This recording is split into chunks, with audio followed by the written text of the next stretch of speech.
All right, I want to invite our friend to the Out Now movement, Rich Procida. He's a writer with LA Progressive. He's going to come say a few words as to why he unites with this mission to drive out the regime. So come on up.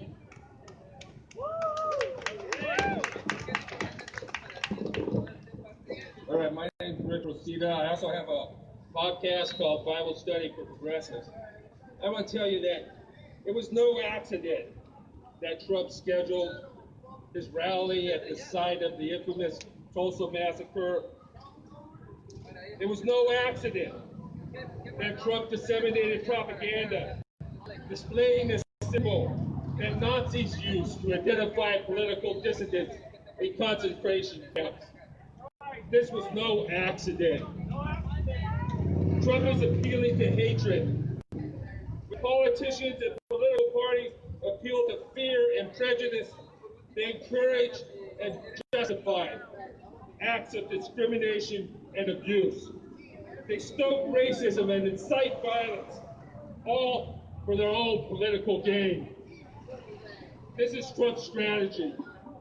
Trump and the Republicans, along with multiple foreign governments, are using propaganda and voter suppression to undermine democracy and steal the election. We have not faced this type of crisis since the Civil War.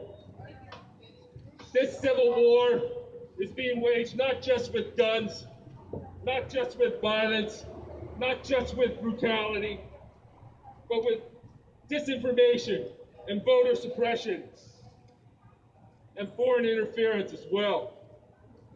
Foreign powers and the corrupt Trump-Pence regime are disseminating overt and covert propaganda designed to stoke hatred, incite institutional violence, divide the nation, and discourage us from voting.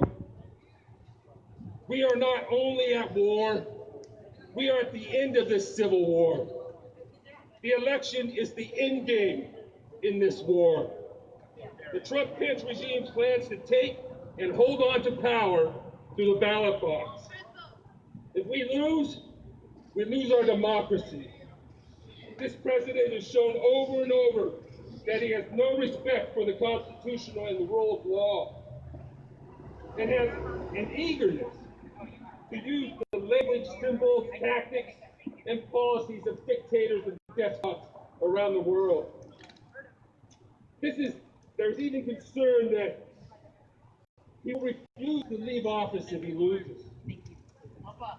If we lose the election, we will have no right to demand that he leaves. This election is our best and maybe our only chance to remove this regime from power. We must use every available means, including voting and protesting. Make no mistake, the Trump-Pence regime doesn't want us to vote. Their plan is to either convince us not to vote or to keep us from voting altogether. Our democracy is under attack, and we must stand up and fight back. This is my favorite chant because I'm a pro-democracy activist. So here we go. Are you ready? Yeah! When democracy is under attack, what do we do? Stand up, fight back! When the Constitution is under attack, what do we do? Stand up, fight back! When the president imprisons children in camps, what do we do? Stand up, fight back! When the police kill people because they're black, what do we do? Stand up, fight back! President Trump is inciting violence against black and brown people and stoking bigotry to divide the nation and get himself reelected. Meanwhile, immigrants remain in detention. Children are still separated from their parents, and black and brown people continue to be killed by the police. The forces of fascism are using hate, disinformation, and voter suppression to win the election, and we must use every available means to stop them, including protesting here in the streets and getting out to vote. Thank you.